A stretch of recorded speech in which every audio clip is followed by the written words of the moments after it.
I think I'm going to stick on that. So obviously you're current with what kids do today. I think I am.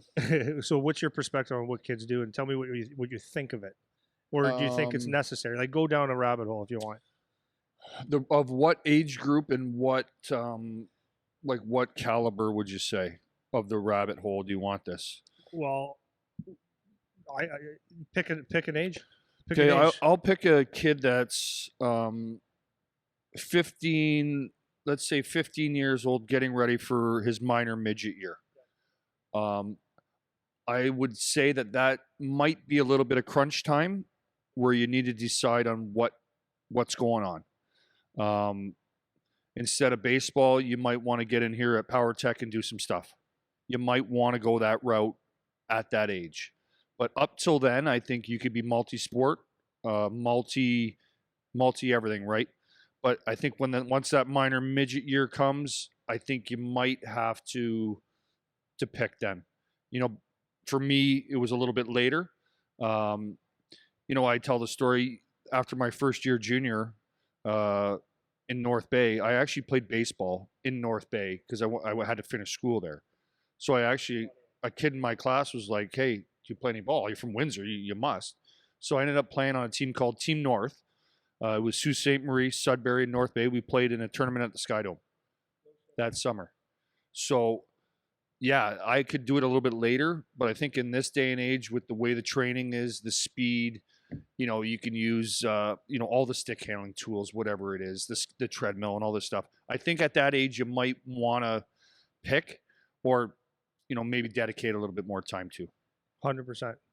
That's So where I would go so with that. yeah. So this is like, it's so funny because I asked that knowing your answer basically Yeah. without talking to you, because we come from. Well, the funny thing is that you're in the business still. I'm in the business too, but you're coaching kids that are signed NHL players. You're relatively just out of hockey as a player, like in the last 10 years, right? Yeah, I think it's around there now. Yeah. Yeah. So I mean, that's relatively close. It's not like you're out of date. Like, it's not 30 years and things have changed that much.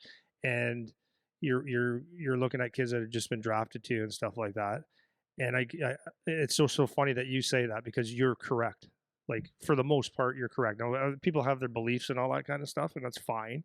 But dude, people start worrying about hockey I at know. 5. I Nah, I know. wouldn't say 5, but it's like, is it going to ruin my development if I do this? They start specializing. You start seeing at 8, 9, Yeah, 10, and you see mom it's and tough. dads. It's tough. I have some friends that have. I'm not going to mention their names, but I think they know who they are because I tell them to wake up and just let the kids have fun and play. Like, it's okay, man.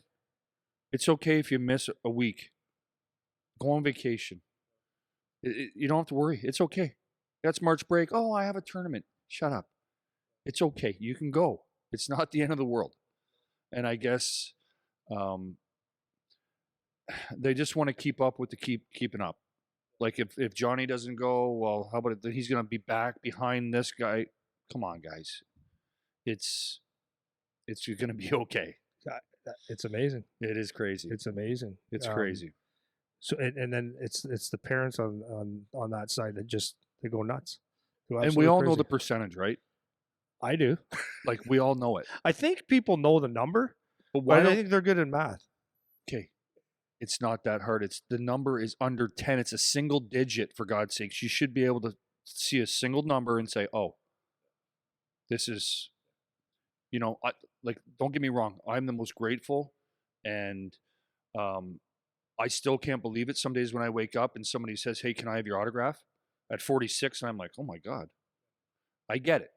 But that number is so minuscule that like you said, they need to really not just look at the number and hear it, but actually process that number and realize that it is fun. And our kids are developing social skills, teamwork, all that's going to lead into something else in life. And I think that's a major part that we all miss is we got to develop these kids not just for hockey. It goes on to work, to this, to everything. So it's a big part of it. It's a huge part of it. And that's we just did a podcast yesterday We just talked about that. Like if you're looking at, I know your girls don't play, right? My little one might. Okay. So She's got that little, I call her the little animal. She's got a little bit in her, yeah, and we'll see. yeah, We'll see. She just did power skating, can skate this past year, and she was flying by people by the end. yeah, So yeah, there's a chance for her. My oldest one, she's a little artistic, kind of artsy yeah, fartsy, kind of like her mom, but that's okay. yeah. So, but okay, you take either of those. Like when we did our podcast the other day, so I was explaining for my kid, why did I get my kid to play hockey? Well, it was because look at my life. Yeah. Of course, right? If I'm a plumber, he's going to want to probably fix a toilet with me or something, Yeah, right? yeah. His shit goes downhill, right? I think. So, anyways, he was around it his whole life, so of course he asked, and then he went out there and he wanted to be around hockey all the time. But when he got into it, I was just saying to Eric yesterday, it's like there was one side of me was like yes, and the other side was like no, right? And you know what I'm saying for sure, because there's a lot of hurt along the way. There can be a lot of negatives as well. We're not going to try and touch on those today because we're going to try and be as positive as we can, but there is a lot of heartache and drama and politics, and we could go on and on with the list of negatives, but okay, go back. No, it's all good. So my point to this was like, I was glad that he wanted to play a sport, because if he wasn't going to play a sport, he's going to do something. If he came to me and said, I want to play a piano, I would have went, well, that's weird, but okay. Anyways, you're going to be good at it. We're going to try and make you the best at it. Yeah, and he's gonna do it. But what I was so happy about with hockey was exactly those reasons, right? It's like, as a dad, it was okay. He's going to play some sport. He's probably going to make some friends. He's probably going to keep himself busy. The friends he makes are probably going to be the ones that aren't hanging out late at night doing stupid things. He's going to probably make some social skills, and he's going to learn maybe when something doesn't go his way that that was maybe a bad bounce, but the bad bounce doesn't mean life sucks and you can blame everybody. Like it was an opportunity to be a good dad. And then as he got older, it was like Friday night, because he was becoming a pretty good hockey player. It was like, okay, so then we nudged a little, go do this, but like Friday night dance would come along. I use that as an example all the time. And he'd say, yeah, everyone's going to the dance, and it'd be like, okay, that's cool, but okay, you got a game on tomorrow, the next day. It's up to you.